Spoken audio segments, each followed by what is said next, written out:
고센TV 시청자 여러분 안녕하세요. 마에스트로나입니다.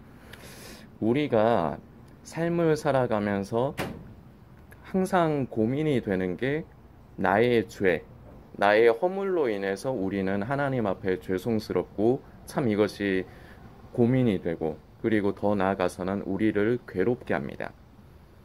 잘 생각을 해보시면은 우리가 죄라고 생각하는 건 반복을 해요. 우리가 익숙해요. 익숙하다는 말이 그것이 한 번 일회성으로 끝났다는 얘기가 아닙니다. 내가 죄라고 생각을 하고 나의 죄, 나의 허물이라고 인식하는 거는 말 그대로 인식한다는 거는 그걸 반복했다는 얘기예요. 그래서 내가 그것이 죄인 줄 분명히 안다는 거예요. 그런데도 우리는 죄인 줄을 알지만 머리로는 이미 알죠. 그런데 우리는 그것을 반복합니다. 다시 여러분들께서 한 번 더 잘 생각을 해보세요. 우리가 살면서 반복적으로만 하나님 앞에 범죄하진 않거든요. 우리가 우연찮게 원치 않았지만 일회적으로 이렇게 죄를 짓는 경우도 있어요. 그런데 우리는 그 부분을 가지고는 크게 고민하지 않습니다. 그거를 사실상 우리는 크게 죄라고 받아들이질 않아요. 죄이지만 그걸 가지고 깊게 생각을 안 한다는 겁니다.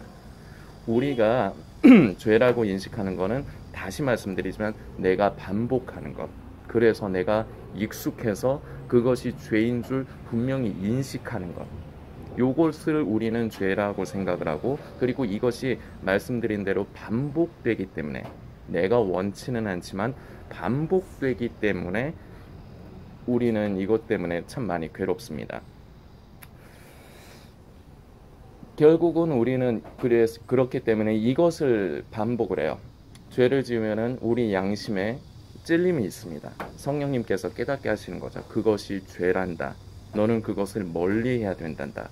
그것을 내가 좋아하지 않는단다. 우리 양심을 통해 깨닫게 해주십니다. 그럼 우리는 기도합니다. 주님, 잘못했습니다. 예수님의 보배로운 피로 씻어 주옵소서. 그리고 내가 이 죄를 다시 하나님 앞에 짓지 않도록 도와주옵소서. 이런 내용으로 기도를 하죠. 그런데 이것은 회개의 시작입니다. 회개의 완성이 아니에요.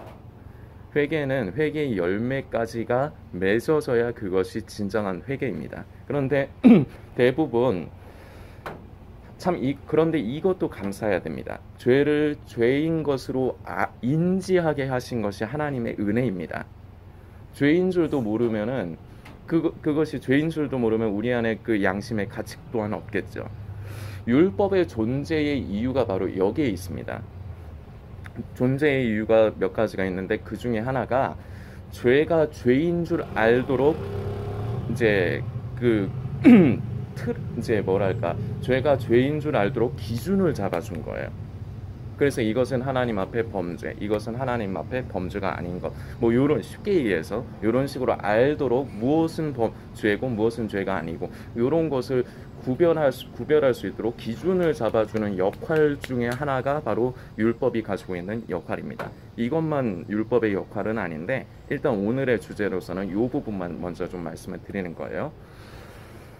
우리가 양심을 통해서 죄가 죄인 줄 깨닫게 하시는 것이 바로 하나님의 은혜라는 겁니다. 그리고 여러분들께서 이제 아셔야 되는 것 중에 또 하나는 우리가 더욱더 성령의 충만함을 입어갈수록, 우리가 더욱더 하나님의 성품을 입고 변화되어서 가면 갈수록 예전에는 내가 죄라고 생각하지 않았는데 그것마저도 내 양심을 통해서 하나님께서 너 그것마저도 가까이 하면 안 된단다. 너 그것마저도 버려야 된단다. 그걸 내가 기뻐하지 않는단다. 영적인 우리의 속의 생명이 더욱더 자라면 자랄수록 전에는 내가 미처 죄라고 생각하지 못했지만 죄임을 깨닫게 하시는 것이 있습니다. 반복해서 말씀드리지만 이것이 바로 하나님의 은혜입니다. 왜냐하면 우리가 죄를 정확하게 인식해야, 나의 죄를 인식해야 우리가 회개의 시작을 할 수 있기 때문입니다. 죄를 인식하지 못하면, 그래서 아까도 말씀드렸지만 하나님께서 구약시대 율법을 내려주신 게 무법했거든요. 죄인 줄은 몰라요. 죄를 지으면서 죄인 줄 몰라요. 그래서 그 기준점을 잡아준 겁니다. 인식을 해야 시작을 할 수 있어요. 그런데 아까도 말씀드렸듯이 시작일 뿐입니다. 회개의 완성이 아니에요. 회개의 열매까지가 맺어져야 되는데, 여기에서도 성도님들께서 분명히 인지해 주셔야 되는 건 일생이, 우리의 삶의 일생이 과정입니다. 열매는 예를 들어서 제가 지금 죄를 지었습니다. 그럼 뭐 한 달 있다가, 두 달 있다가, 아니면은 1년 있다가 열매가 그냥 딱 맺어진다, 그리고 끝난다, 이게 아니에요. 예수님 오실 때까지 우리는 이 열매가, 조그만한 쬐깐한 열매가 하나가 조금 알갱이 같은 게 생기는 게, 이게 점점 무르익어서 대따 큰 이제 과실이 되는 것처럼 예수님 오시는 날까지 이 회개의 열매 또한 무럭무럭 자라게 익어가야 되는 겁니다. 그런데 분명한 사실은 하나가 또 있죠. 점점 그 열매가 자라는 게 보입니다. 우리가 이것이, 내가 완전히 그 죄에 대해서 이렇게 생각하시면 좀 편해요. 그 죄가 완전히 사라지기보다 예전에보다 지금의 내가 많이 변화된 것. 여러분들도 한번 스스로의 모습을 이제 살펴보세요. 내가 완전히 죄가 없지는 않지만 예전보다는 지금이 낫고 점점 우리는 나아지고 있어요. 이것이 삶 가운데 우리가 열매를 맺어가는 거예요. 그리고 이것은 언제까지 뭐 이렇게 뭐 예를 들어서 1년이면 1년, 한 달이면 한 달이면 딱 열매가 완성이 된다, 이게 아니라 예수님 오시는 날까지, 아니면 우리의 생명이, 하나님께서 이 세상에서 허락하신 우리의 생명이 다하는 날까지 우리는 이 열매가 계속해서 자라가야 됩니다. 이것에까지 이르는 게 회개의 열매인데, 이 회개의 열매는 다시 말씀드리지만 예수님 오실 때까지 맺어가는 거예요.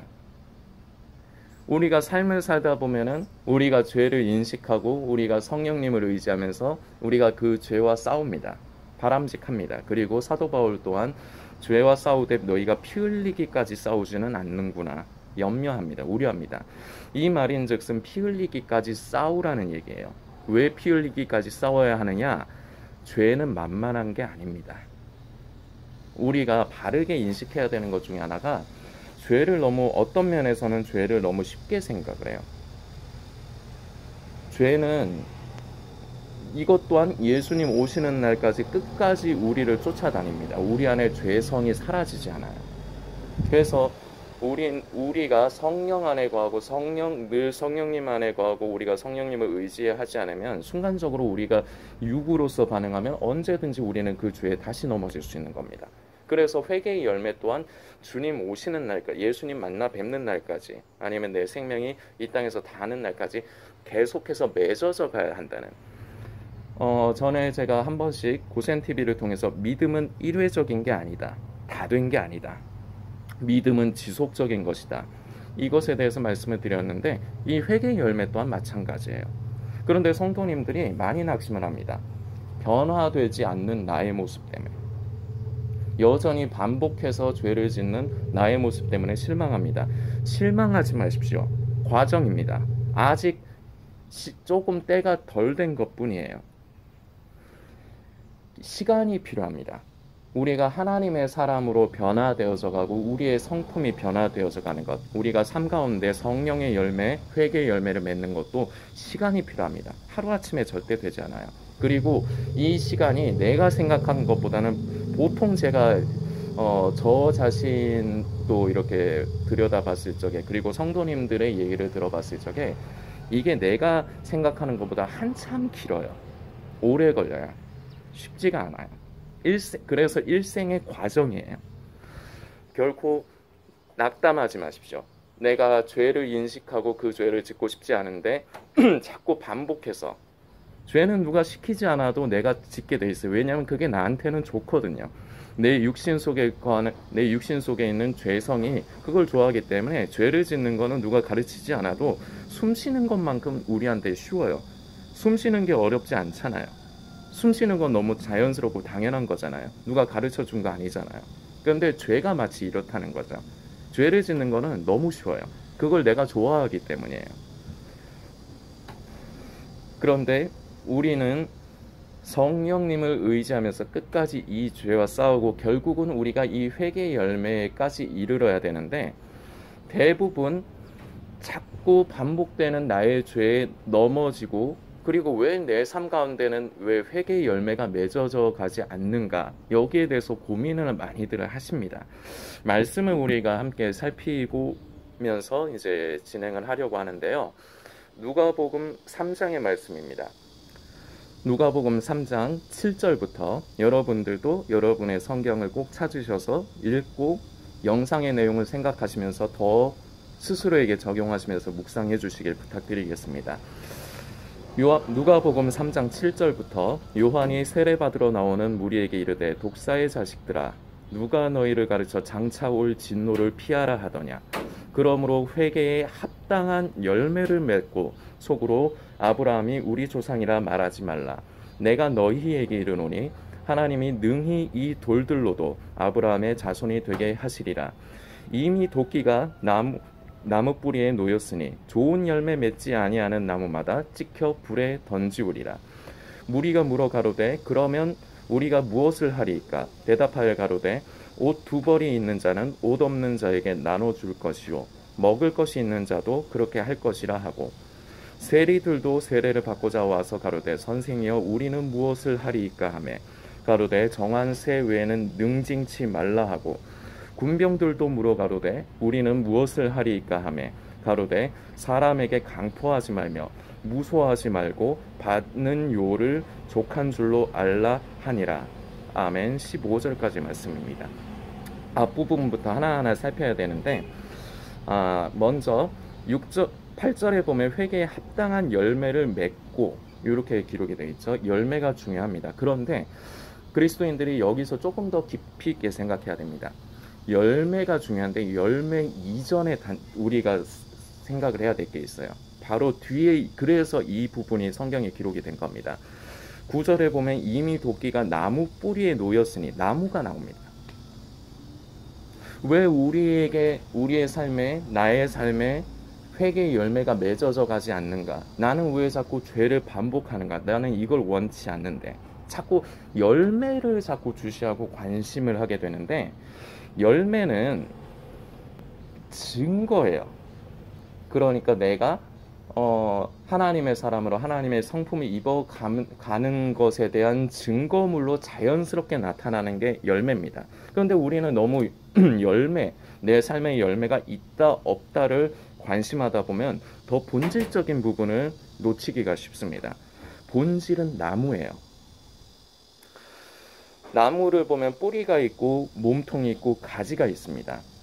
뿌리로서부터 시작이 돼요. 뿌리가 땅에서, 흙에서 영양분을 흡수해서 이것이 나무 몸통에까지 이르고, 몸통에 붙어있는 가지들에게까지 영양분이 이제 퍼져서 공급이 돼서 결국은 그것으로 인해서 가지가 열매를 맺게 되는 겁니다.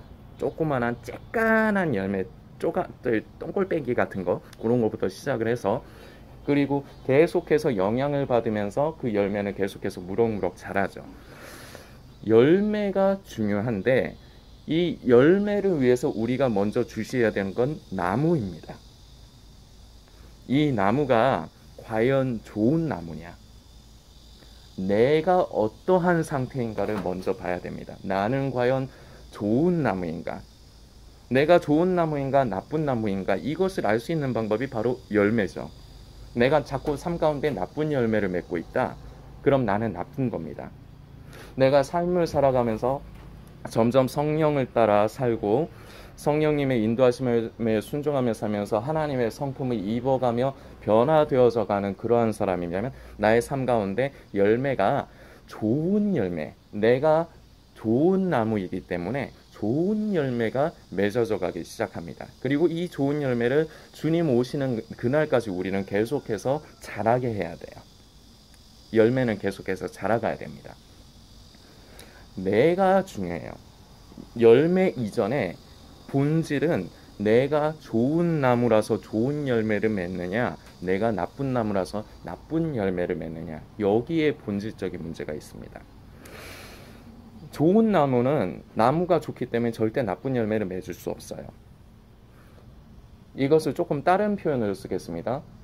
포도나무가 있는데 포도나무는 죽었다 깨나도 포도를 맺게 되어 있습니다. 사과나 바나나가 열리지 않아요. 바나나 나무는 바나나만 나오게 돼 있지 거기에서 포도가 나오지 않습니다. 좋은 나무는 좋은 열매를 맺게 돼 있고 나쁜 나무는 나쁜 열매를 맺는데 우리는 아까도 말씀드렸지만 자꾸 나한테 이 열매가 왜 안 맺어져 가는가, 그리고 왜 나는 성령의 열매가 없고 나는 자꾸 나쁜 열매만 맺어 가는가, 여기에만 관심을 하는데, 오늘 다시 말씀드리지만 우리는 그 전에 내가 좋은 나무가 맞냐, 내가 나쁜 나무냐 좋은 나무냐를 먼저 봐야 됩니다. 그럼 내 삶 가운데 열매로서 내가 좋은 나무인가 나쁜 나무인가를 알 수 있는데, 내가 나쁜 나무다. 나쁜 나무는 좋은 열매 맺지 않는 나무는 도끼로 결국 베어버리는 겁니다. 쓸모가 없기 때문에. 우리가 말의 표현이 좀 이상하지만 좋은 나무가 되는 것이 우선입니다. 우리가 좋은 나무가 돼야 우리가 좋은 열매를 맺을 수 있는 겁니다. 우리가 나는 죽고 나의 육신, 나의 자아는 십자가의 죽음에 넘기우고 내 안에 예수님께서 사실 때 우리는 좋은 나무가 됩니다. 내 안에 예수께서 사셔야 나는 자연스럽게 좋은 열매를 맺어가게 되게 돼 있습니다. 열매 전에 내가 어떤 나무냐가 중요하고, 자, 그러면은 나는 그럼 나쁜 나무인데 그러면은 나는 끝까지 나쁜 나무인가요? 아니요. 우리가 좋은 나무가 되면 됩니다. 말씀드렸듯이 나의 자아, 나의 의를 십자가의 죽음에 넘기우고, 근데 이게 쉽지가 않죠. 머리로는 다 아는데 쉽지가 않죠. 그래서 이것 또한 일생의 과정입니다. 내 안에 예수께서 사시는 것. 우리의 마음밭이 있습니다. 예수님께서 씨 뿌리는 자의 비유로 하실 적에 결과적으로 열매를 맺는 밭은 소산물을 내고 결실을 맺는 밭은 좋은 밭 하나예요. 가시밭, 길가밭, 돌짝밭은 결과적으로 형태는 다르지만 열매를 맺지 못합니다.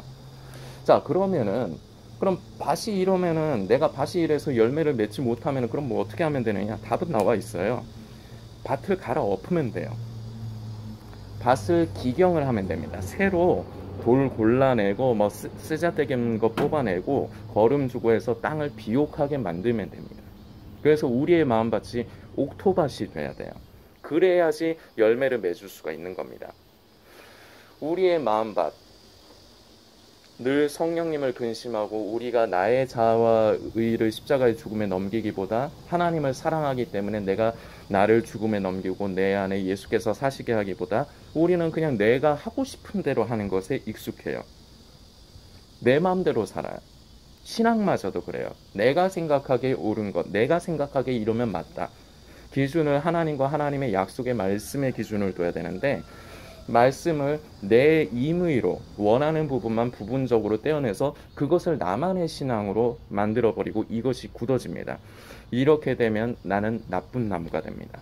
그러면은 열매는 뻔해요. 좋은 열매 못 맺어요. 먼저 내 마음밭을 기경해야 됩니다. 성령님께서 나의 돌같이 굳은 마음 두드려서 깨주옵소서. 고기와 같이 부드러운 마음을 허락해 주시고 성령님 내 양심 가운데 늘 역사해 주옵소서. 그래서 우리는 기도할 뿐만 아니라 거기에 순종함 또한 따라야 됩니다.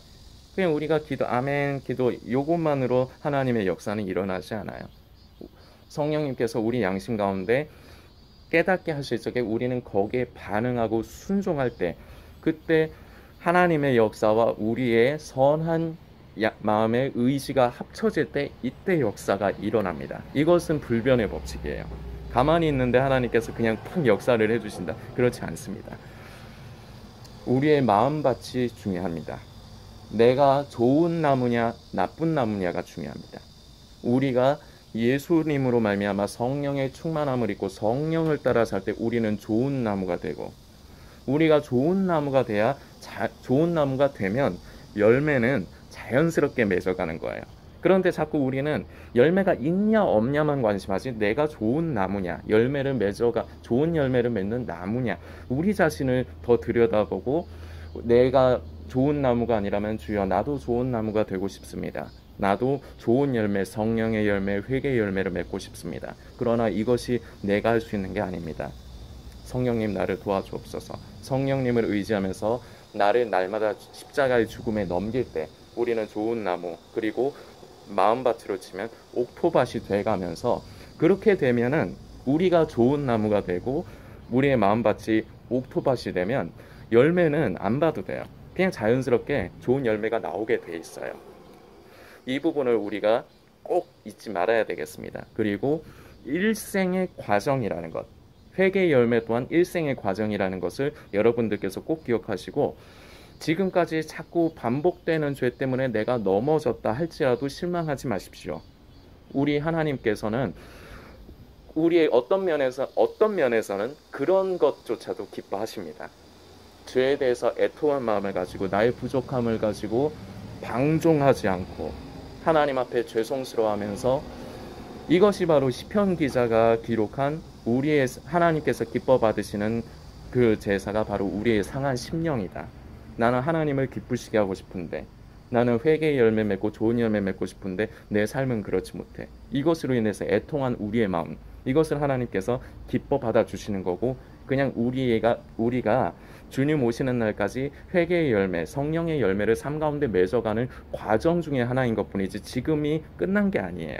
그렇기 때문에 스스로 그동안 반복되는 죄 때문에 실망하셨다면 용기를 내십시오.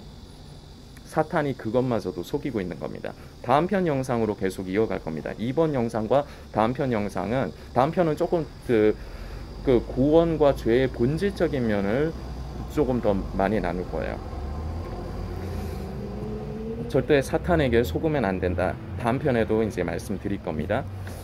아까 우리가 읽은 말씀을 계속해서 좀 이제 살피려 하는데, 좋은 열매 맺지 않은 나무마다 찍혀 불에 던지우리라. 그럼 우리가 좋은 나무가 되는 게 우선이에요. 다시 말씀드리지만 그 좋은 나무가 될 때 좋은 열매를 맺을 수가 있습니다. 자, 그러면은 이제 그 뒤에 나옵니다. 세리들도 나오고 군병들도 나오고, 그럼 우리가 어떻게 해야 될까요? 세례 요한이 대답을 해줍니다. 대답하여 가로되 옷 두 벌 있는 자는 옷 없는 자에게 나눠주고 먹을 것이 있는 자도 그렇게 할 것이라. 세리들에게는 받을 것 말고는 더 받지 마. 군인들한테도 네 월급에 만족하고 니들의 그 권력 힘으로 사람들을 압제하지 마. 자, 실제의 어떤 변화, 행동에 대해서 얘기를 합니다. 그저 회개의 기도만 얘기를 하는 것이 아니라 바로 이것이 열매죠. 이것이 우리가 삶 가운데 지금 세례 요한이 얘기한 이제 그 각 사람들에게 이제 상황에 맞게 얘기했죠. 어떤 사람에게 먹을 것도 나눠주고 옷 두 벌 있으면 나눠주고 이런 식으로 얘기를 하죠. 자, 이것이 열매예요. 결과적으로 열매. 이것이 나타날 때까지 우리는 계속해서 믿음의 여정을 살아가는 겁니다. 열매는 분명히 중요해요. 믿음의 열매가 없다는 것, 그것은 회개가 아닙니다. 우리는 회개에 대해서 한편으로는 이렇게만 생각을 해요. 그냥 회개 기도하면은 다 용서해 주시고, 그것이 회개의 시작입니다. 중요합니다. 그런데 그게 회개의 완성은 아니에요. 회개의 열매의 완성은 예수님 오시는 날입니다. 그날까지 우리는 계속해서 이 열매들을 맺어가야 돼요. 우리가 오늘 이 말씀을 우리가 더 깊이 있게 성도님들께서 살펴주셔야 됩니다. 반복되는 죄 때문에 스스로에게 실망하지 마시고, 특히나 이제 예수님 오실 때가 가까운데 내 죄와 허물로 인해서 휴거에 참여하지 못할까봐, 나는 구원에서 낙오될까봐 절대 두려워하지 마십시오. 그것이 사탄이 노리고 성도님들을 속이는 겁니다. 다음 편 영상에서 이런 부분을 조금 더 깊이 있게 나눌 거예요. 우리는 열매가 중요한데, 열매 이전에 우리는 좋은 나무인가, 좋은 열매를 맺는 나무인가를 살펴야 되고, 내가 좋은 열매가 맺지 않는 나무라면, 내 열매를 보니까 좋은 열매를 못 맺고 있어, 그래서 나쁜 나무라면 이것은 우리 마음밭으로 치면 마음밭을 갈아엎어야 됩니다. 우리가 먼저 좋은 나무가 돼야 돼요. 성령님의 도우심이 필요합니다. 이것마저도 우리 힘으로 할 수 있는 것이 아닙니다. 여러분들께서 깊이 있게 묵상해 주시고, 다음 편 영상도 이어지는 내용이니까 함께 묵상해 주시길 부탁드리겠습니다.